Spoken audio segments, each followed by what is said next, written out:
Good morning. Welcome. Let's get started. Thank you for taking time out of your busy schedules to be here this morning. I have seen the RSVP list, and I know everybody has a lot of really important things to be doing. But this is an important community and an important time to get together in the election cycle. Most of the nation is focused on the horse race of the campaign. And what the people in this room know is that it is a mammoth task to get ready to govern. And our CEO Max Steyer always says, for $6 trillion federal budget, 456 federal agencies, 4,000 political appointments, 1,300 of which need to be Senate confirmed. It is a really important and difficult job for candidates to take their campaign promises and turn them into personnel plans and policy plans for action. So we're also gearing up for what could be a really unpredictable period between November and January. We felt that in the last cycle. But one thing to talk about today are some reasons for optimism. There are some real heroes in this cycle already. I want to recognize Amy Whiteman, the Federal Transition Coordinator at GSA, who's doing a remarkable job guiding federal agencies through some of the recent changes in the Presidential Transition Act. Jason Miller at the White House, the Deputy Director of the Office of Management and Budget, has a role in law to help guide the White House process, which is always a difficult one for an incumbent president to get ready to hand over information. Also on the candidate side, it is outstanding to see both candidate teams appoint experienced individuals to lead their transition planning efforts. On the Harris side, they're working with folks who did a record-breaking job in political appointments and executive actions on a president's first day. And on the Trump side, they've appointed a co-chair who has been managing a think tank that is working on specific plans for 2 or 3 years now. So there's important work happening on all of those sides. But most importantly today, I think I would recognize the federal agencies. It is a very difficult job to prepare for incoming leaders, to manage the operations of an agency and prepare to brief new teams to take them over. Campaign rhetoric makes that difficult in every cycle. And what we see in federal agencies in this cycle is tremendous professionalism and integrity, getting ready to brief and prepare and support whoever the American people elect as their next president. So we're still learning too. I think in the course of the conversation today, we'll talk about the changes in the Presidential Transition Act, what might be still unforeseen that we're facing in this cycle. And so there's a lot to say with the impressive panel of experts from the White House, from candidates teams, and representing federal agencies. We have a little bit of a step standing between you and them. Before we get to our next portion, I do want to thank our sponsors, Partnership for Public Service and the Center for Presidential Transition, BCG, and Lockheed Martin, who make our work possible to support all of these players. I want to thank Government Executive for co-hosting this event with us and moderating today. I want to thank James Christian Blockwood, who is our Executive Vice President here at the partnership and is in his last few weeks. I want to embarrass him and say that he's been an outstanding source of support for all of us here as he is getting ready to go be president and CEO of the National Academy of Public Administration. Standing between you and the panel of experts is one more conversation. We want to set the stage with some research that the partnership just came out. So I will welcome my outstanding colleague, Chantel Wren, to kick off that conversation. Great, thank you, Valerie. Emphasis on kick off and not hold, so all good. I want to welcome you again. I know there's a lot happening in DC and hopefully we'll get some sunshine this morning. But thank you for taking the time to be with us. And Valerie, for those remarks, for reminding us why we're here to have this important conversation here this morning. you can see we're playing speaker tag, not completely unintentionally. I did want just to take a moment to say there is room up front. If you would like to take a seat, it's absolutely fine for you to climb in on over and move to the middle. So all good. Don't be afraid to break the china, I guess, is what I'd say there.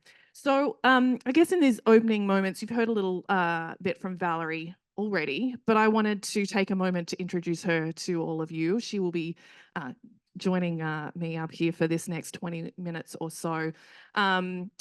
And given that you introduce, it's not always the chance to introduce you. So it's great to be able to do that. Valerie's had a long public service career, serving in the past 3 administrations in both career and political roles, and mostly at the Department of Homeland Security and the White House National Security Council. She joined us here at the partnership 3 years ago, yes, and to lead our presidential transition efforts. And we're grateful for her impressive leadership, not only her passion for our mission, but her intellect, kindness, and always important, humor. I think it's important not to take ourselves No pressure today. That's right, too seriously, even though it is serious business. So as I said, for the next 20 or so minutes, we're going to have a conversation looking at the connection between presidential transitions and trust in government. I know it's top of mind for many. And we'll do that before I hand over to Tanya Ballard Brown of GovExec for this morning's main course, shall we say. So, Valerie, welcome back. Long time no see. Absolutely. So we've heard a little bit from me about your government experience, but to kick us off, could you share with us all about how you originally became involved in transition work and how you've seen that process evolve and change over time? So I got to have a tiny, tiny role in the 2008 transition from President Bush to President Obama. I was at the Homeland Security Council at the time and got to be part of the preparation of briefing materials for President Bush to hand over information to President Obama. And it was outstanding to see on that side that that those papers were so thoughtfully reviewed. They went up to President Bush himself to make handwritten edits to make sure that they were high quality and helpful for his successor. And I got to see on the Obama side too, as they asked people to hold over in positions while they considered a reorganization of Homeland Security and national security functions to ensure that there was continuity and to kind of work closely with the people who had been in those roles. So I don't think I knew at the time that is occasionally unusual. And coming here, I don't think I had not seen the hard work that the candidate teams do to get ready. What a mammoth task that is, and how the work that I saw at the White House is replicated at a massive scale across federal agencies. I feel like even though I've worked with you for a while now, I always learn something new listening to Valerie talk about her experience. So I think it's clear seeing that a presidential transition or seeing one up close is very impactful. And I know from your own experience, from many of your experiences here in the room and others that we speak to, that being involved almost always deepens the respect that one has in the responsibility that it is to prepare to govern. And so with that in mind, Valerie, would love to turn your thoughts on the current cycle and just how you see this cycle kind of differ or maybe be the same as previous cycles that you've been involved in. So I talked to a government executive recently who said, "You've seen one transition and you've seen one transition. They are different every time." And I just think it's remarkable to back up and say, for a nation that is known for the peaceful transfer of power, that we had almost no structure around it until 1963 with the Presidential Transition Act, which provided some funding through GSA to the president-elect to hire staff. And then almost nothing happened until 2000, when since then there have been 5 amendments to the Presidential Transition Act to codify what had been voluntary practices and good steps by presidents at the time. And as I mentioned in the introduction, I think we're still learning. There are potential new factors that that may need to be considered as we seek to strengthen the processes and in support of all of the players. Yeah, that is good. I know when we talk about 1963, the late December back in 1963 song comes into my head. It's a helpful marker to remember. So let's move now to the issue of trust as it relates to presidential transitions. And the partnership recently conducted some research on this topic with some results fresh in as of yesterday, so hot off our press. What did the American public say when we asked about whether they expected the transition to be a peaceful one? So the number that came back yesterday is that 66% of a representative sample of US adults surveyed agreed there would be a peaceful transfer of power. And I think a lot of us would like that number to be 100%. But we're actually receiving that as fairly good news because we have run the survey twice, 2 other times in the last few years. And the numbers previously were 49% expected a peaceful transfer of power in March 2024, and before that, 56% agreed. So we're seeing that number go up a little bit right now, which is promising. Yeah, that's good news. So let's dig a little deeper then into the reason why those numbers then have come up, and what you understand to be some of those primary drivers as to why they were lower in previous years. So there's macro level factors that are well covered in other sources: political polarization, increasing public skepticism about the integrity of the U.S. elections, and the turmoil in 2020. But what we're digging into in our surveys here is finding the difference between what people kind of expect to happen and what they actually want to happen. And this is where it gets interesting. So we asked in this survey in September, how important is a peaceful transfer of power to a strong democracy? And 92% of respondents said it is important. And when asked about the effects of a peaceful transfer of power, it was equally high. So when asked if it is important for each candidate, and I'm looking at my paper because these are brand new numbers and I don't have the numbers memorized.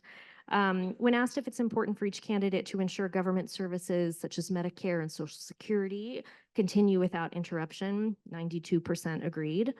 When asked if it is important for a presidential candidate to represent interests of people who did not vote for them, 83% agreed.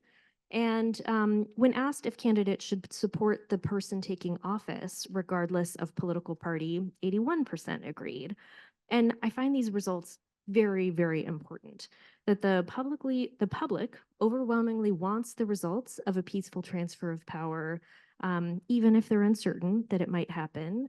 And so underneath the national conversation about tribalization and polarization, we see that the public wants elected leaders to offer unity and collaboration and continuity when the election is done. Again, encouraging to hear that.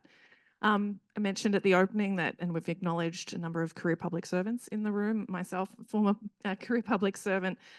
What does our research say about the role of civil servants in this process? More good news there. Like, do you like the rosy optimism? You're not getting that. You're not getting that anywhere else.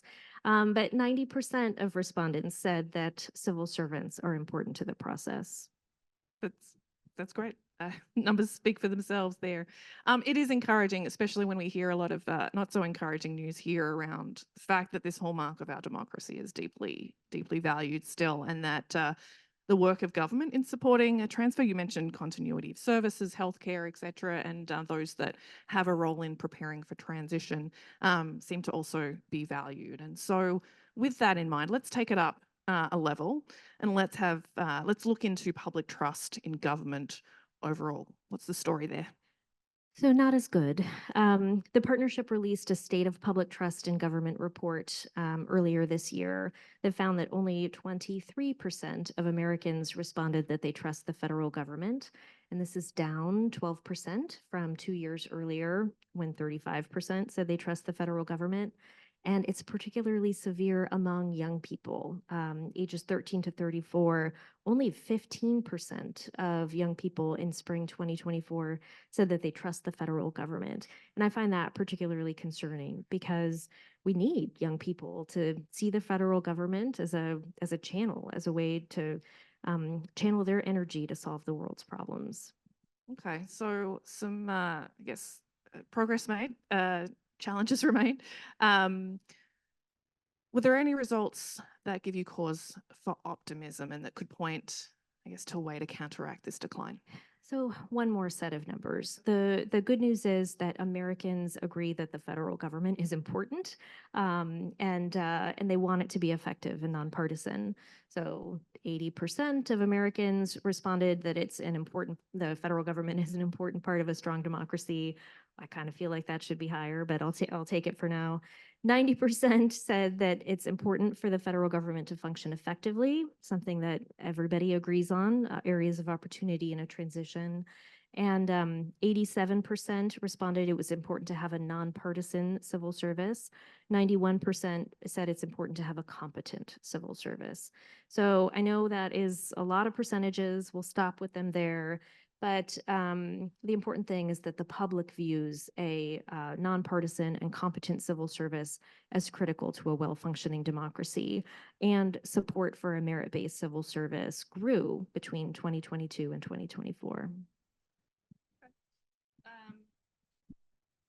So I think we're looking at now how we rebuild trust then in transitions. And I guess it leads in nicely for us to consider ways to rebuild trust and what that means. Again, why we're all here this morning for presidential transition planning. So as someone who's dedicated a significant amount of time and energy in helping support effective transitions, both in your current role and previously, Valerie, how do these findings motivate you to lead the work of the Centre? Well, we think that effective presidential transitions can help rebuild the public trust. And I think that's one reason that I kind of led with talking about the good work that is happening on all sides right now to get ready. But our findings have found that negative perceptions of the process come in large part that Americans regard transition as a politicized and partisan process. With headlines to that effect. And so I think it's very important to come together in groups like this to recognize the people who are acting with professionalism and integrity to prepare for any outcome. Oh, that's good. The unsung heroes for sure. Well, thank you for the work that you do and for ending us on that encouraging and I guess visionary note, shall we say. It is important for us and certainly in our work to take the time out to think about why this matters. Again, why we do these types of events to point north. It is now time for us to move to our main course. As I said before, our panel conversation. It gives me extreme pleasure to welcome Rich Bagger, Mary Gibert, Mack McLarty and Anne O'Leary here for this conversation with Tanya Ballard Brown, who is the executive editor of Government Exec. I know it will be an engaging conversation. So we're going to do a quick mic change, I think, here. And thank you again. Good morning. Thank you all for joining us today and this really important conversation that the partnership is hosting and letting us have this morning. I am Tanya Ballard Brown, executive editor for Government Executive, which, if you are not familiar, it is a publication that covers the business of the federal government. We focus on it as an employer for federal employees, and so we cover pay and benefits. We cover the management of the agencies. We try to highlight what is good about what is happening in government, as well as point out some of those problems and how they can be fixed. And on that note, hello. All right. So anyone can answer this question, and I hope everyone answers, but how did you all get involved in transition work? How did you, how'd you get here? Well, Tanya, good morning. Thank you for organizing us here and facilitating discussion. Valerie, thank you for your leadership. It's a real privilege and pleasure to be here, and I think everyone feels the same way. And Chantel, thank you for your good work. Mine was unexpected. I'm a business person from the South, from Arkansas. I've been involved in politics, political system most of my life, including being chairman of the Arkansas Democratic Party and on the national committee. I'd been a state representative when I was 23, learned a lot quickly at that point. I had been involved in gubernatorial campaigns as treasurer for both David Pryor and for Bill Clinton, but I had never worked for Governor Clinton during that period. I had helped him establish the New Democrat movement, the centrist Democratic Leadership Council. So that was my background, but I had no expectation I would serve in the administration. I was chief executive at that time of a New York Stock Exchange company, so that and had two sons. One was at Georgetown as a freshman. The other was a senior at Little Rock Central. The day after the election, President-elect Bill Clinton asked me to serve as chief of staff. Once I kind of recovered and got up off the floor, I told him I was flattered, honored, but I need to think about this and perhaps offer a prayer to upward. With that, being a very engaging and creative person that he is, he said, well, why don't you help us kind of with the cabinet selection? Why don't you come over and kind of do that? And that's where I first met Roy Neal and Vice President Gore, Vice President-elect Gore. So that's how I began. And then, of course, our conversations extended. It's hard to, virtually impossible to turn down a lifelong friend, governor of your home state. You share a political philosophy, who's asking you to help him serve the country and support him. So the answer seemed to be, yes, sir, I'll be honored to do it. So that's how I became involved in the transition. Mary, what brought you? So I became involved in transitions. And first, let me echo your comments about what an honor and a privilege and a pleasure it is to be here. The partnership does great work. The federal entities do great work. All of those things make transitions successful on the quieter side, I would say. So I became involved in transitions. I worked at GSA. So GSA, manages the federal government transition side of things and have been involved throughout my career. I was at NCR, so, managing portfolio management, we helped pick the space and support, and I provided folks to the effort. And then in 2016, I had the opportunity. I actually had left GSA and was asked to come back to lead the transition. And so I did and started the transition work. And in the middle of that, the regional commissioner for the National Capital Region left and took another job. And so then I was asked, would I do that job? And I'm like, well, I'm doing the transition job. And I'm like, well, you guys have to pick. They're two very big jobs and it's one or the other. So they had me go be the regional commissioner, and Tim Horn, a colleague, took on those reins. And surprisingly or not, his key person was Amy Whiteman. So Amy is now leading the GSA transition. So you're in very good hands with someone who has actually orchestrated one in the background. So you got great leadership there. So then in 2020, they were looking for someone to lead it. And they said, well, who do you think? And I at that time I was associate administrator for the Office of Civil Rights. And I'm like, I gave them a couple of names, and then I went back to my office and I'm like, well, I never really got to finish. I started, but I didn't get to finish. And, history has shown us that usually when you have a first-term president running for second term, that they usually get reelected. So I thought, well, this will be a nice, kind of like farewell gig, it'll be, I'll get to start something, I'll get to finish something, and it will just be, routine. Well, as you know, nothing's routine anymore. And we're seeing a second time where first-term president, things change midterm. So we are facing, amazing challenges that on both sides. But I would say, the one thing I have found is, you get the bug. So, at GSA, because of the role, everyone wants to work on transition.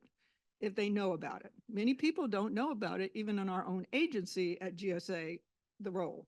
But once you know about it, you're like, I want to do it. So two things happen to you. You do it and you say, don't ever ask me to do that again. Or you do it and you're like, this is the most fascinating, rewarding, hardest job I ever did, and I want to do it every single time. And that's kind of where I was at. So thank you. Good morning. It's a pleasure to be here and to honored to participate on this distinguished panel.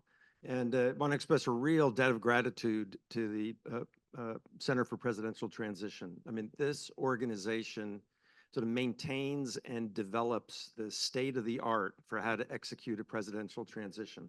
And that is extraordinarily important because of the continuity that it provides from cycle to cycle.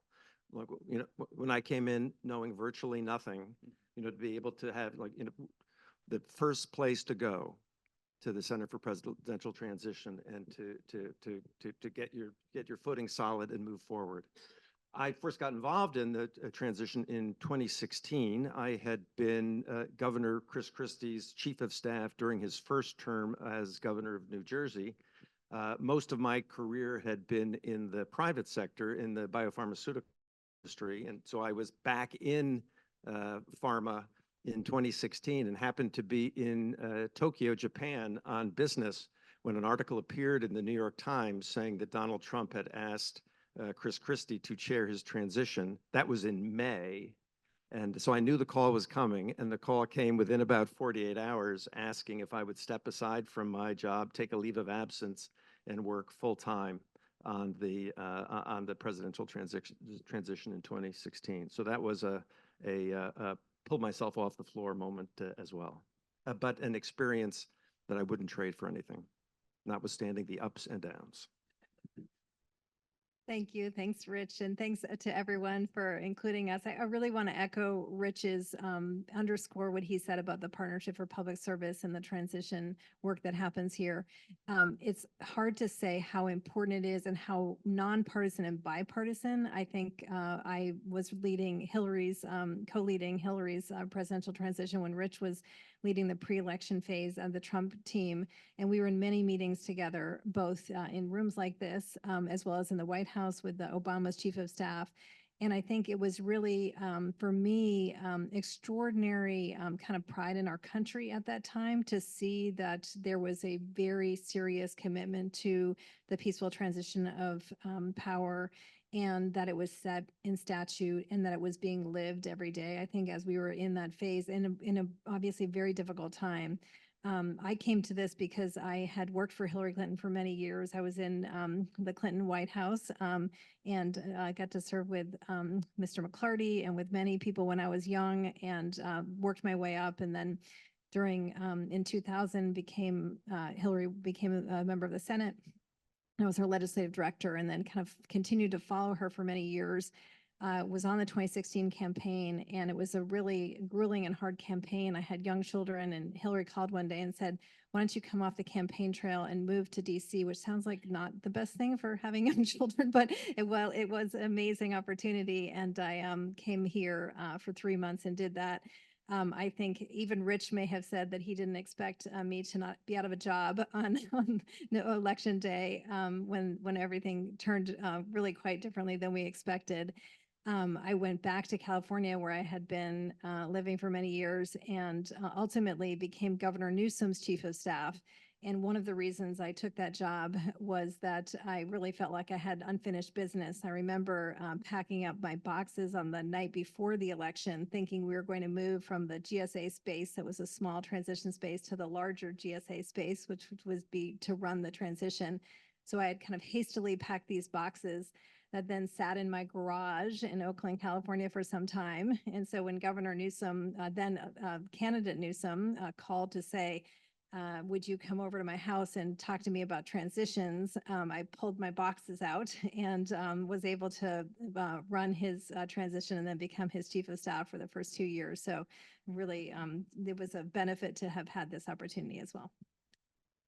Well, piggybacking on that, so you had those boxes when you went to Governor Newsom, but you didn't have them when you were with Hillary. So what did you do what kind of experience did you tap into to prepare you for the transition? And what were your guiding principles, what your North Star, as it were, in terms of directing the transition? It really does start here. And I will say that, we had early meetings that the partnership led. We were guided by previous transitions. The Romney team had put a terrific book together on transition, on their transition planning that was very helpful. We were kind of, Ed Meyer, who was my co-director, and I were reading everything we possibly could. We were meeting with GSA. And I think it was, neither of us had run transition. Both of us, however, had served in federal government service before. And so we had familiarity with the federal government and deep respect for the civil service. And so we worked very closely with GSA. And so I think there was a lot of scaffolding and guidance that came to us. And I will just note, I know we're going to talk about this, but it's, I think while, of course, both Trump and Harris have their own extraordinary, president and vice president experience, the Trump team deciding not to work with the Partnership for Public Service or GSA, I think is a disadvantage because there is still so much to do. And I think we relied on it. I know both Rich and I relied on it so much when we were both coming in. I think it says something really important that both Ann and Ed for the Clinton team and myself, my colleagues on behalf of the Trump team did very similar things to start out in 2016. I mean, literally the first thing I did was I got my hands on the partnerships guidebook for presidential transitions and read it front to back. Second thing I did was got the Romney Readiness Project book that Chris Liddell and Mike Levitt, put together following their 2012 experience, front to back. Then spent a full day, I would say here, but it was in the old partnership office, with Max and the team, just like, going through the whole process, assembled, the leadership of the Romney team, including both Governor Secretary Levitt and Chris Liddell, but others as well, to go through step by step, incredible detail, to then build a roadmap and to sort of follow in their footsteps. Because an important point here, I think, is that the methodology for how to do this well is not partisan. The methodology for how to do this well keeps getting better with the experience of each cycle. But even an administration that on either side that comes in sort of dedicated to change, well, the best way to be effective in pursuing whatever your platform is to follow the proven techniques for how to have an effective transition and come into power ready to go. So I would say it's a little different on the federal entity side because I view the role of GSA and the federal government is providing that stability. And so it has been done over and over. The rules are there. The mechanism is there. Predecessors leave their lessons learned from there. But, as Valerie said, there are different changes in legislation that you have to prepare for. So there's those new things that come into play. But I think that for me, when I was first asked in 2016, was to talk to those who did it before. My key question was, what kept you up at night? What was the thing that you would tell me to be most worried about? And so that helped me kind of shape and set up my priorities. And then, as you build your team, because, I'm just one person in terms of the federal transition piece. You can't do the job without a great team. And, GSA is full of great people. And, we like to say, and I'm sure Amy would say the same thing, we were a lean, mean fighting machine. I mean, you don't get many people to do it. And it's a little challenging, honestly, to get people to do it when you have a first-term president running for a second term, because at that time history had shown you do all the prep and you do all the work, and then on election day, it's all over. So sometimes it's hard to get folks at GSA excited to sign up under those circumstances, but certainly it didn't turn out that way for us. But so, it's setting, your priorities and, what is at the center of this on the government side is equity and transparency. So yes, we have all the rules. We have the PTA, the Presidential Transition Act, that says when things must be done.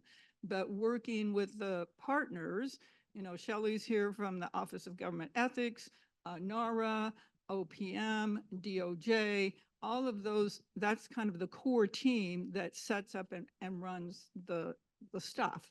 So it's, you know, setting and making sure, because you will find in the PTA Act, equity is everywhere. So, you know, you have to make sure that we are first acting in a nonpartisan way, no matter what, and that there's equity across the board. So what is provided to one is provided to the other. Doesn't matter that they didn't ask for it. If one side asked for it, then you have to make sure the other side gets that same information. So it's a little bit easier, and it, in my view, is the stability, because, you know, as you've heard already, many of the folks working the campaigns, the candidates, and the president-elect are coming into this for the first time. So the government is there and the partnership is there to provide that foundation.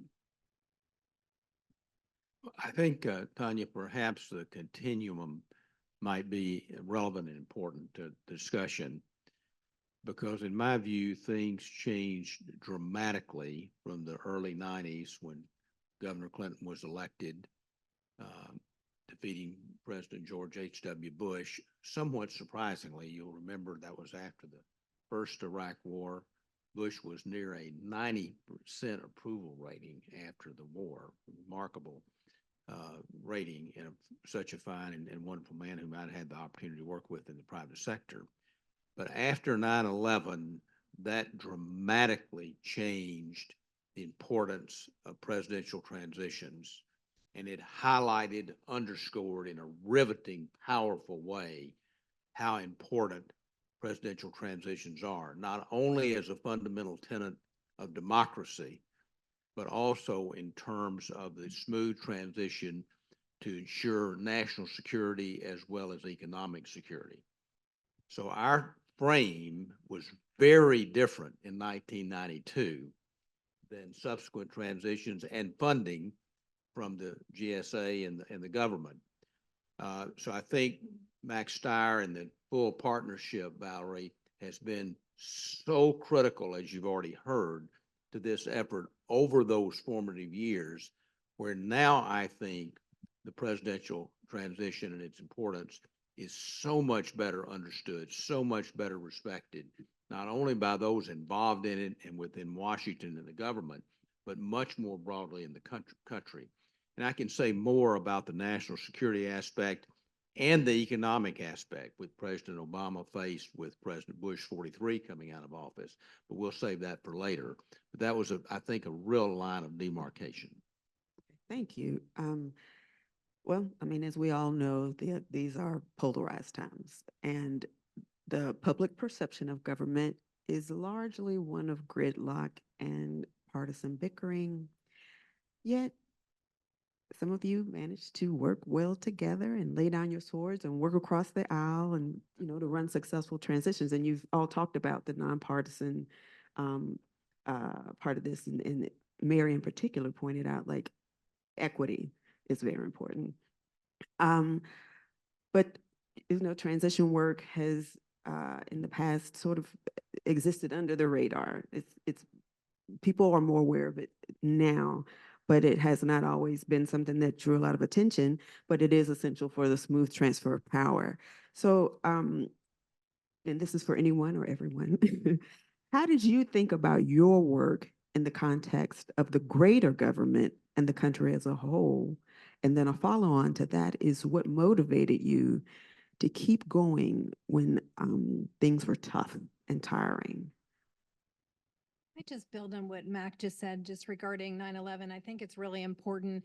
You know, I was very motivated by this notion of national security, and I'm actually a domestic policy person, so it's not my expertise. But I think when you're in the transition, and I had worked for Hillary, she was the senator from New York in 9/11, and I was, you know, worked very closely with the Bush White House at that time. And so there was a sense of how critical it is to do that type of work from a, you know, country first, government first perspective.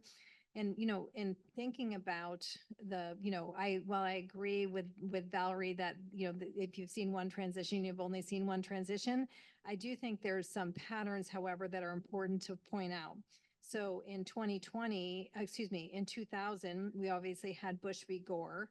And, the National Commission that studied 9/11 looked at the fact that because of the fact that the transition was delayed, that there was so much going on in terms of tumult during that time, that it did provide a window of opportunity for, terrorists to organize and get prepared for 9/11 to occur. You then fast forward 20 years, and the first case of major domestic terrorism happens when there is not a certainty. Well, there was a certainty as to who won. Biden won, but there was not a concession by the Trump team that Biden had won. And so the uncertainty during that time led to domestic terrorism. And so I think it's really important, and it could probably be not more important today, because I think if you're on any panel leading up to the election and you're talking about it, there's a wide agreement that every time you open, the first thing I do open in the morning is I look at the polls and you think, okay, it's +1 today, it's +2, but it's all in the margin of error, right? It could be weeks before we know who the next president of the United States is going to be. And I think that it makes this work of the transition incredibly important. And one of the things that I think it was hard to do during the transition was to remove yourself from the day-to-day insanity going on. So I remember very vividly, Rich and I were over at the White House, and it was the day we had a meeting. And then later in that day, the announcement came from Comey about the email investigation. And it was very distracting, obviously, because you thought, well, this isn't good. But we were really very determined to keep our nose to the grindstone and keep working. And I think if I think about what's happening right now, there's little time, but there's so much critical work that has to happen, particularly given that history. I agree with that, and had a similar, though, unfortunate experience. I mean, in terms of like when you're on a transition, you're just like focused on the timelines and the deliverables and sort of hitting your marks and delivering on it. And I remember being in the GSA, provided transition office one Friday afternoon, and there was a television on in the office, and I saw like the Chiron going on about the news, and it was that sort of awful Access Hollywood thing that upon reflection I thought turned everything I thought would turn everything in the campaign upside down. I was like, well, I got to go, like I got to finish this week's weekly report. I got to review the lists of the landing teams for the departments, because you're very focused on what you're delivering on. And I would just like to emphasize that serving on a transition is a form of public service. Transitions are obviously a hybrid, right? They're political, they're partisan, they're aligned with the campaign of a candidate for president, but they're a form of public service. It's preparing for governing and recruiting people to a transition. I would appeal to the public service aspect of it, and when keeping people motivated, at times, which were fairly frequent, in our effort, where it wasn't at all clear, to put it lightly, that our candidate wasn't going to win, or to keep people motivated, keep people working about the pride in the product, that we're serving the country by being ready, and that's important, and I think very much reflects the experience of working on a transition. So, I would say from the federal government standpoint, every time that there's been a change to the Presidential Transition Act, it's because something didn't go well or something was learned. So the current act is pretty encompassing in terms of deliverables. So making sure things happen at a certain time. One of the things that we worked closely with the partnership was turning to your idea of recruiting folks, and also getting the incumbent White House to sign up for the importance of the transition. And I will say that Chris Liddell was key in the success of the last transition. having, set up the Romney transition, having written the book, being the deputy chief of staff, he had a fine line to walk, but he did understand how important it was to the transition and a peaceful transition. And he did provide us access, and I could pick up the phone and call him if things were going south. And I only had to do that one time. So, but he took my call. So, that's, the key of the transition aspect of it. But I think on the government side, it's important that, government keeps on moving and that there's a stability and that there's a calmness. And, the folks who are leading the agency efforts, the transition efforts in the agencies, it's important for them to maintain that calmness and keep focused on, we have, also many of those things you always got to fall back on, the law requires, irregardless of what happens, there's a great deal of turnover. So we marketed and use that as a marketing tool that whether it's the same folks stay in or new people come in, there is typically a great turnover in the number of political appointees. So the work that's being done now, the materials that are being prepared are valuable no matter what, because there is that turnover when you go from a first term to a second term. And then, the government side, you can't ignore that things might not be, we knew that we were not going to know on election day or even the day after election day who the winner was, and had in fact, planned to have a meeting of the agency transition directors.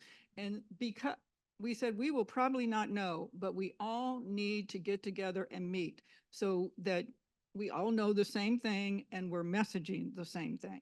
So, the GSA side is, it wasn't plan A, B, or C. It was every imaginable outcome. And also, how do you spend that time between election day and, I know we're calling it something else, but the ascertainment of who the president-elect is? How do we spend that time in an effective way? We were not sitting around. The Biden folks were not sitting around, and we weren't sitting around. We were moving, we were planning on how to best use that time to move security clearances and move the process along so that when in fact it did happen, whatever the outcome was, that we could execute. And I think we were very proud because we had gained the trust of the Biden folks. That is on when we got the word, within 2 hours, the teams were notified and phone calls were being made and meetings were being set up. So, it's the part on the government side is keeping things moving, being prepared and ready to pivot on a moment's notice. And that's, what the public service and the civil servant does. Let me try to build on what's already been said. All of it's very, very thoughtful, serious, and insightful. I think the transition, while it clearly has a political aspect to it, as Rich noted, I think it's the highest form of public service because you're really ensuring the functioning of our democracy in the transition. Without it, you put democracy in a very fragile, if not vulnerable and precarious position. Stability is the key word. The transition, continuity, those are the headlines for sure.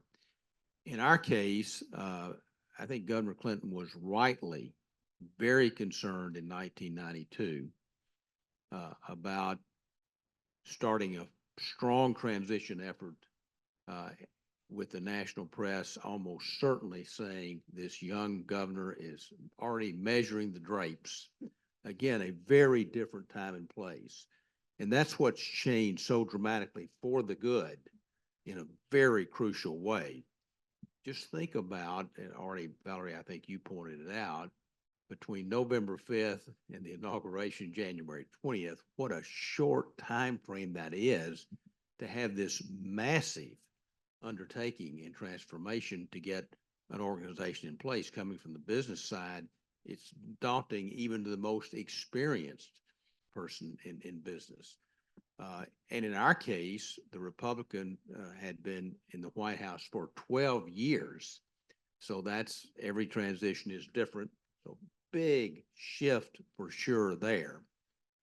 I can say just emphatically, as we had talked this morning, the transition, when I became involved with it with Jim Baker, whom I had the good fortune of knowing for 25 years. So I had a good friendship and working relationship with Jim, with Andy Card, and then Bob Zellick. We could not have asked for better, despite the somewhat surprising victory of Governor Clinton and the disappointment, understandably, of the Bush 41 team. The first meeting I had, I talked to Jim over the phone, and then I had a funeral I certainly wanted to attend, and I could not meet with him. So I met with Bob Zellick first in the White House, Tanya, at the White House mess. We happened to pull up to those gates at the White House at the same time, went to the White House mess, and those of you who know Bob, who of course later was Deputy Secretary of State and President of the World Bank, he is extremely well organized. So he pulled out his little pad, had his little notes here. He said, "Here's my agenda." And I kind of looked at him and I said, "Well, Bob, thank you very much. That'll be a great roadmap. Here's my agenda. Let's compare these." And thank goodness they were about the same. But we could not have asked for a better transition with President Bush 41 and his leadership teams, both at the White House and at the cabinet level. But even with that, there's an excruciatingly pressive time to get the government in place. And we spent a lot of time selecting the cabinet, which really served President Clinton extremely well in his 2 terms. But we got pushed on some other matters, including some of the White House staff and other staffing in the government. I am proud to say, because I'm a between the 40s guy, strong believer in bipartisanship, having a relationship with a number of Republicans over my political and business career, we were able to get our cabinet confirmed, I believe, in the most prompt manner in modern history, because Senator Trent Lott from Mississippi was chairman of that particular committee. I had known and worked with Trent. I still remember calling him in Pascagoula, Mississippi, against the strong advice of a number of longtime political operatives in the Clinton administration. You can't call a Republican senator. And I wanted to say, well, wait a minute, I know this fellow. He has our fate in his hands in the confirmation process. So I went ahead and took a deep breath and called him. And Senator Lott said, "Mac, we'll get him in place. Your president deserves that. We may kind of give Ron Brown a hard time. He deserves it, but we'll get him confirmed." And of course, Ron had been chairman of the Democratic National Committee, so that was a remark that I understood was warranted. But thanks to that committee, we got all of our cabinet confirmed. So all of those boxes, with save one, which was our misstep on the vetting process, and that was important to us. Well, you touched on this a little bit, Mac, but I really want to ask you, why are responsible transitions so important to maintaining a functioning, trustworthy government? Because we've been talking about trust in the government here too. Well, I think Valerie and Chantel already talked about some of the numbers about the lack in government trust. So I think the people of this country have a understandable feeling and a warranted feeling. I want my federal government to work for me and my family. And I think most people have a bit closer connectivity, understandably so, to their state government and their local government. So it's essential that you demonstrate a transition from campaigning to governing. And that is a major transition. Totally different priorities, totally different skill sets, as every president quickly learns. Certainly President Clinton did. But it is a hallmark of any functioning democracy. And if we're going to stand as a leader in democracy and human rights and all of the things that our democracy encapsulates, we've got to set an example in that regard. So I think the 2 points I would make very quickly, Tanya, that underscored anecdotes. The night before any president is sworn in is the passing of the codes, the football, the nuclear codes. And I'll always remember then Chairman of the Joint Chiefs of Staff, General Colin Powell, coming to Blair House to meet with President-elect Clinton, Vice President-elect Gore, and Tony Lake and Sandy Berger on the National Security Council, and me. And of course, General Powell filled up that room in the Blair House rather quickly when he came in his uniform, I assure you. But when you hear the discussion about how short a time period you have to react to a nuclear attack or challenge, it underscores the most sacred responsibility of any president, commander-in-chief, is the safety and security of the American people. And obviously 9/11 brought that home a number of years later. So that transition, Tanya, from a Defense Department standpoint, a White House national security standpoint, is absolutely crucial to the safety of our country as well as the functioning of our democracy. And very quickly, but I think it's very important, when President Bush 43, George W. Bush, had a transition, and Valerie noted it, with Josh Bolten, then Chief of Staff, following Andy Card. We had just had the 2008 financial crisis, a critical time. And I can assure you, as a business person, we were looking at the abyss, not just of a potential recession, which was almost certain, but a potential depression. And the transition on the economic front, much like the national security front, from the Bush 43 administration, with then Secretary Geithner coming in as Secretary of the Treasury from Secretary Paulson, with Chairman of the Federal Reserve, Ben Bernanke, and from the White House, was absolutely seamless. And had that not happened in the manner that it did, many more Americans would have been dramatically and negatively affected by the recession that occurred. So all of that, Tanya, to me, underscores the crucial, essential nature of presidential transitions, making the partnerships work even more important. Well, thank you for sharing that. Ann and Rich, I don't think people know that you two shared a space. GSA had you sharing a space, and tell us a little bit about how that was. You know, were people peeking over the transom and over the cubicle walls, and just give us a little bit of as the young people say, the tea. Spill the tea. Well, as you noted, before the election, each transition planning team had GSA space in the same building on Pennsylvania Avenue and on different floors. And so we knew we were there together and would see one another in the elevator and in the hallway, and occasionally VIPs would come through the lobby from one side or the other.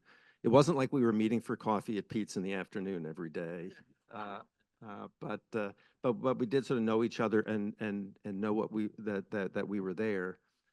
I think it's really significant that before the election, the transition planning teams occupy federal government space, because it emphasizes that again, it's a hybrid, right?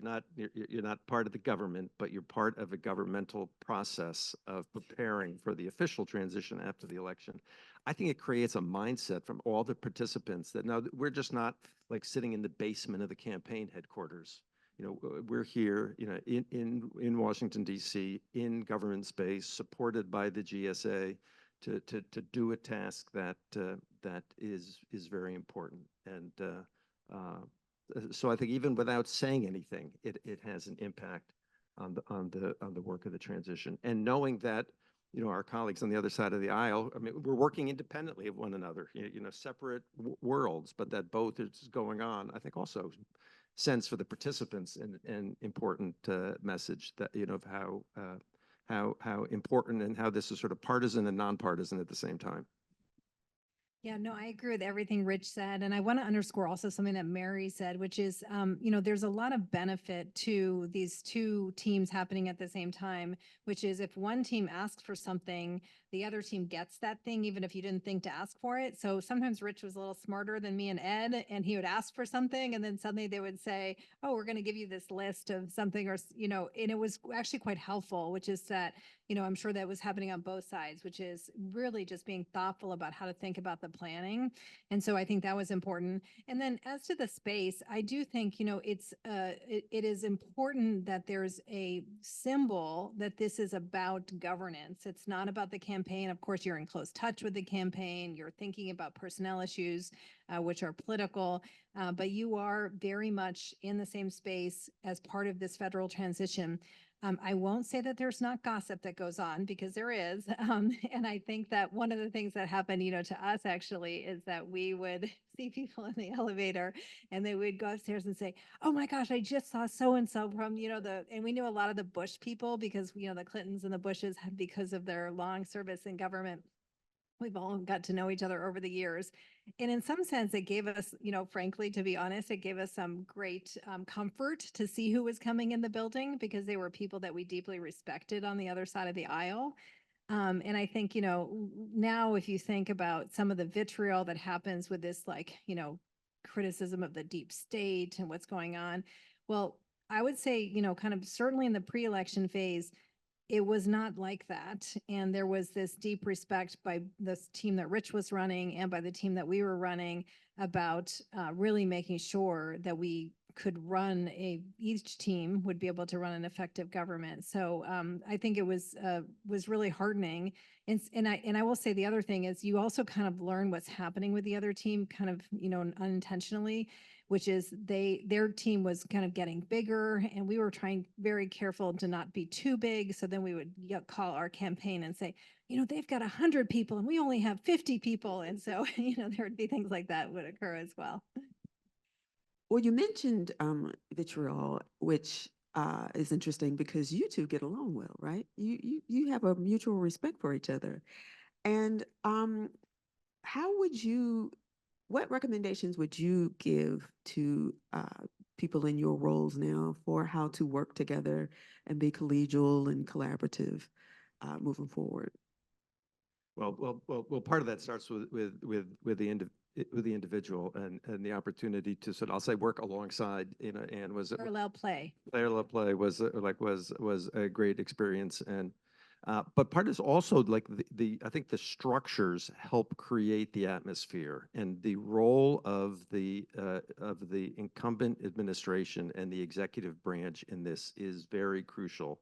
The fact that that the White House and the GSA, practice complete even-handedness between the two planning teams, that we would be, invited to fairly regular meetings, at the White House Chief of Staff's office, and then, sort of alternating in between with all the departmental transition coordinators, to be participating in that together, creates the environment that you're part of something together. And similarly, like the events of the partnership, where both teams, while they're in the midst of their work, would every few weeks, be here, the old office, participating in roundtables about like where you should be right now, what you should be focusing on. Here's some, experts who worked on transitions on both sides. So to have that connectivity, right, that there's sort of a framework that each team is sort of separately participating in, but to the parallel play point, really, I think, creates the right tone and atmosphere. And so kudos, and a special kudos to the Obama administration, which I think did. On noon on day one, the Biden administration was ready to govern. They moved in people, and they were moved in a very specific way that actors could be, the folks they brought in could act. There was usually you have this little period of time where they're a certain type of an appointment and they can't really make any decisions. The Biden folks are very thoughtful in terms of anticipating what could happen. So they place people permanently, not temporarily, in deputy positions so that they could be made acting and could immediately begin to govern. So on day one, that was amazing. And I think that is the message. I mentioned Chris Liddell before. I think he's one of the biggest unsung heroes of the last transition in terms of his role in the White House as Deputy Chief of Staff and moving the transition. But he also wrote another book, and totally nonpartisan, about how do you prepare, and that you should, if you're going to run for president, you should start preparing like 3 years out. And I think he saw that perhaps as work he had done and the success of the Biden administration of being ready to govern on noon, day one. So that would be, I think that's what folks are spending their time on now in terms of how do we execute during that period of time where we don't know, and how do we have stability, because you don't want everyone looking at each other on day 6 and say, okay, now what are we going to do? They're going to know. They're going to know, they're going to have their plans, and they're going to execute them and adjust as things happen. Well, I mean, that's interesting that you would say that they are already thinking about that, given that in this particular cycle, they got started late. I would say the government is thinking about it. Okay. So, okay. David's here, representing GSA, that, GSA and the agencies are thinking about how they're going to do that, and how the federal agencies are going to orchestrate that. So it's not, it's not asking each of the campaigns, what do you want? It's going to be a rollout of here's how we're going to do it. Because if they're not thinking, GSA is going to be there, agencies, in terms of the plan of how we are going to do this with equity and transparency. Sorry, Ann. No, I just wanted to add, I think it is very interesting. Obviously, Harris is the vice president of this administration. And so we do have a different situation. When I was Governor Newsom's, chief of staff, transition leader, and then chief of staff, we were going from a Democrat governor, Jerry Brown, to a Democratic governor, Gavin Newsom, and he was lieutenant governor. But of course, that's a separate constitutionally elected position. It's not like the vice president of the United States. And so it was a different administration. So I do think that there are really interesting questions in this Harris transition with regard to personnel, because there are some positions that you really want to make sure. So for us in the Newsom administration, we were in the middle of the worst wildfires in the history of California. PG&E, our major public utility, was headed for bankruptcy. We had teacher strikes happening. So similar in sense of what's happening in America right now with obviously the dock worker strikes, the Middle East, and the floods and the hurricane. So I think one of the things that, the Harris team's really needing to think about is how do we make sure that the people who are doing mission critical work continue to have the authority to do that mission critical work. But then how do you also make the hard decision about how you get rid of people? Because that was one of the things that we really struggled with. We thought about in the Hillary transition, because we also would have gone from Democrat to Democrat. And in the Newsom one, which is, do you ask everybody to, put in their resignation letter on day one so that you can then decide you're going to select, or do you call people and say, we want you to stay in the position? And these are people who are trying to figure out their futures. Like, am I going to have a job the next day? What do I need to do? How do I need to think about that? So I do think that there's a leg up that the Harris team has, because they have people in place, but there's some real thought in terms of how they're building their own team and how they're keeping people in place. That's really quite fascinating. Yeah. Tanya, if I may just jump in there, building on what Ann said, I think one important element to understand about a transition and then the governing is inevitably you're going to have UFOs, unforeseen occurrences that you don't anticipate. So you come to office with your transition, with your playbook, your agenda. In our case, in '92, it was the economy stupid. It's a very different landscape now. But inevitably, that's going to change with events that unfold, some of which are unexpected or unforeseen. And so you have to be in place to deal with that immediately. I want to leave time. I have some more questions, but I want to make sure that we get a chance to get to your questions if you have some. And I think they are, well, sorry.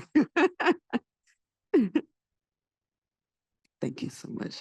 I saw at least Scott, one yep. hand. On here. Oh, I told you to break the china before. It's exactly what I'm doing. Thank you. I think the obvious distinguishing feature of the last transition was malfeasance. I worked for the federal government for 35 years, and I've been involved with the partnership for more than a decade since then. And I'd had experiences with people who underestimate the effort and might be called like negligent. I've had people who made mistakes because they weren't familiar with the law, and I would just put that off to competence. But what distinguished the last transition was malfeasance, and it's working its way through our court system now. But I'm wondering, to what degree have you addressed the risks associated with that type of behavior? And I'll say there's a veterans organization sufficiently concerned with that they sponsored the production of a documentary film that I think you can get streaming now called War Games. And it's a simulation by what I would call solid civil service people, but it directly addresses the question of, if there are actors in incumbent positions actively breaking the law to thwart the transition, what do we do? Who would like to take Well, that? I'll just take I'll be a partisan here, and then I'll turn to Mary to be the governing team.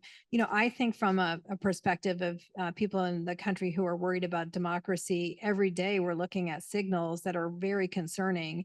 You know, I don't think it's a lighthearted situation that the Trump administration has decided not to work with GSA. And I think, you know, if you look at why that is, one of the reasons is that they want to make sure that they can raise private money. There's a part of the law is that you cannot raise more than $5,000 per individual if you're taking federal funds. And so what they're trying to do is to actually say, we don't want to take the federal funds because we want to get, you know, major donors who will be undisclosed, because we're going to set up a 501c4. They can give millions of dollars. No one will be looking askance. And so I think that there are real concerns about kind of turning the back on the government. Obviously, everyone is much familiar with Project 2025 at this point, and with what the viewpoint is about the civil service. And so I think that you're absolutely right, that there's real concerns that need to be addressed. I think that there's certainly thinking from, I would say, the Democratic establishment and, you know, many progressive attorneys and others who, you know, frankly, the circles that I run in which we are looking at this. But it would be helpful for Mary just to say a little bit about how the government's thinking about some of the real concerns about just absolutely disengaging, not flouting the law, and potentially acting to harm our government intentionally. No pressure, Mary. Yeah, it's a little bit of an interesting question. And of course, I'm retired. So I did work at GSA, but you know, it's not that we didn't think those things could not have happened last time. So in terms of, you know, working within the circles, working within the government, looking at, you know, it's not just GSA, it's the core team. And one of the core teams is DOJ. There is also a tremendous amount of work that quietly a core team member is the intelligence community, in terms of the, you know, CIA and all that entire community, in terms of interactions of clearances and planning. And, you know, I think one of the things that, you know, that was really striking to me when I was doing it last time is right after the election, I received a call from my counterpart at the CIA. And he said, I need you to find out from the Biden folks, because we know that he is getting calls. And there is a book that tells the president-elect by country what he can say, and he or she can say or not say as he or she is receiving calls.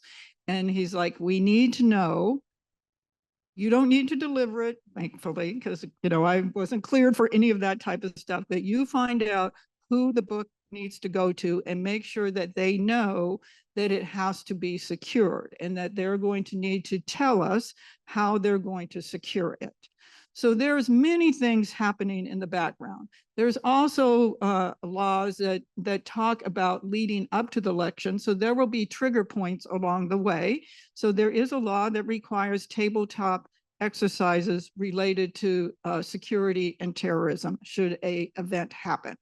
Those are all planned through the National Security Council. So I'm not telling any secrets. It's all in the Presidential Transition Act that these things must happen when they are supposed to happen.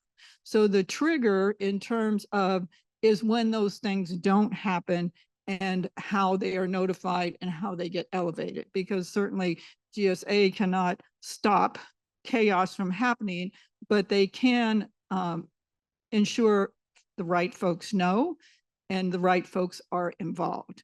And of course, the key part of the whole orchestration of the transition is the partnership between GSA and the White House. So it is co-led by the career person and the political person in the White House.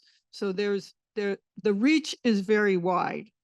The number of people, if you actually counted it, I think we would be amazed at how many people are involved and work in this whole transition effort from beginning to end. So it would not be, I'm not sure it's an active role, but it is a monitoring role and it's a keeping everyone apprised role.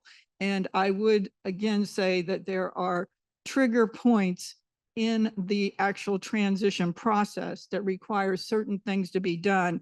And if they don't happen, then the notification process would come to light. I think, yeah, time probably for one more, Laura, and moderator's pick about what we do next. Thank you. And thank you to the panel. I really appreciated the discussion today. And I think you touched a little bit on the question I wanted to ask, which is really around some of the numbers that you talked about in terms of public trust. I wanted to hear if we could get just a brief closing comments from each of you about what we can do as public servants to increase public trust. I'll say one thing just quickly. I was really struck by the numbers of young people. I think you said age 13 to 35. And you think about, it's been 24 years, obviously, or 23 years since 9/11. And so, a lot of these people just didn't experience the way that we've experienced the decade since then. I have a 17-year-old and a 14-year-old. And I think one of the things that both sides need to do is to just really think about how we're engaging young people in the federal government. I think about my own experience as coming from a working class family in Maine, getting a federal work study, opportunity to go to college and get student loans. And I was very aware of what the federal government had allowed me to do to get to college and to be able to, be my parents were the first in their family to go to college. I was the first person to go out of state and go to college. And then I think about the pride that we had in AmeriCorps that President Clinton led, and I think there's just a lot more that we need to do to engage young people in what the government is about, in the service of government.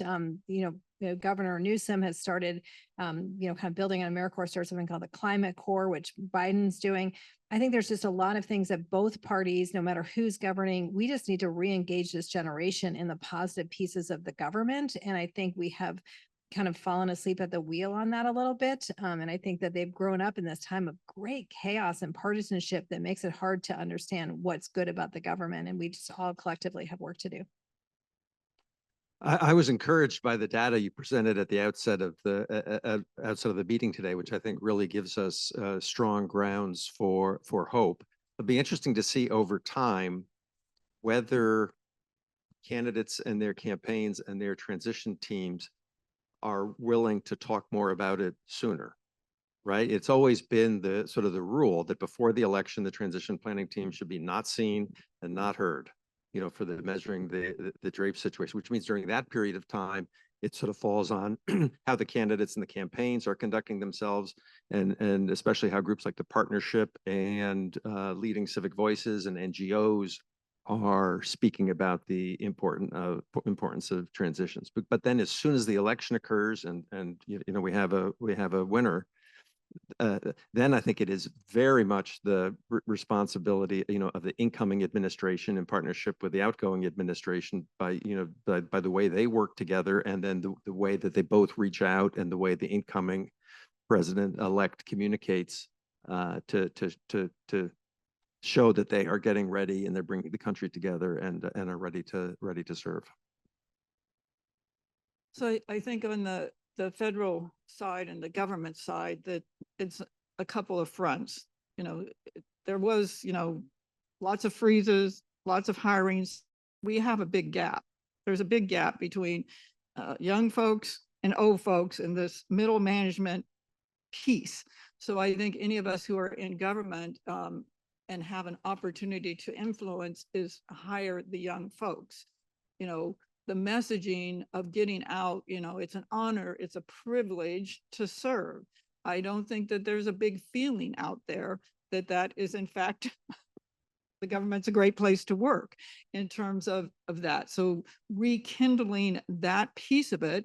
And I think for us as any of us whether you're former, you're retired, you're active, wherever it is, that you live those values. And people, when people ask you what you do, say with pride what you do, and that you're proud to serve and what your role is, and look beyond. I think the government needs to do a better job of looking beyond the particular job and look at it in terms of the mission, right? In terms of government and its entity. I mean, one of my jobs when I was at GSA was we rolled out a new billing system, which, touched GS5s all the way up. So one of the things that we tried to do as we rolled out that program was to say, your job means this. And if you don't do your job, people can't pay their rent. And this can't be done. And this, tie it to a bigger picture and a bigger mission to try to bring in that excitement. I don't know that folks view, other than, the excitement of the Peace Corps, but other than the Peace Corps, that folks really view a government job as a calling. They're looking at the benefits, but it is a calling, and it is, the government can't run without us, and it's that stability. And to be able, I think we all have an individual responsibility to relay it, to walk the talk. And again, when people ask you what you do, oh, I work for the government. No, I work for the government and I do this, and this is what I do for you, because we're all in service of the population. So it's a hard question. It's an important question as well as a difficult one. So thanks for highlighting it. Or I think competence, number one, there has to be a feeling of competence. Number two is relevance. What is the government doing that connects to my life? Why is that important? And I think the military, which is still the most respected institution now in our country, although it's down a bit, but it's, to me, when you dedicate yourself, obviously, to serving our country, that's the highest calling in so many ways. But I would say government service is, in that same space. So I think that's the way it should be looked at. That's certainly how and I think many in this room feel about it. You didn't ask me. You asked our panelists, but I will say, I think that with the partnership, they have their annual Sammys Award. At Government Executive, we have our Hall of Fame and our Honors Award, where we are highlighting federal employees who are doing great work to serve the public. I mean, this is these are unsung heroes for the most part. And I was just at the Sammys. It was a great ceremony. You find out all these things that you're like, why didn't I know this? And so I think finding more and better ways to highlight that kind of work that the civil service is doing every day. And, like you get your things on time, my taxes come to me on, all those kinds of things. They are small things, but they are the government doing its job the way that we expect it to be done. So, yeah.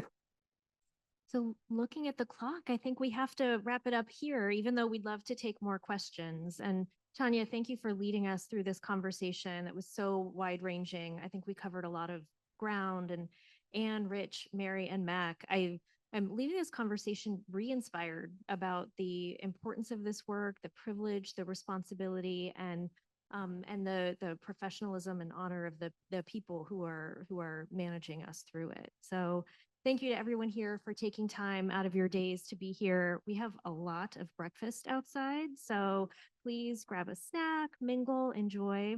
Thank you again.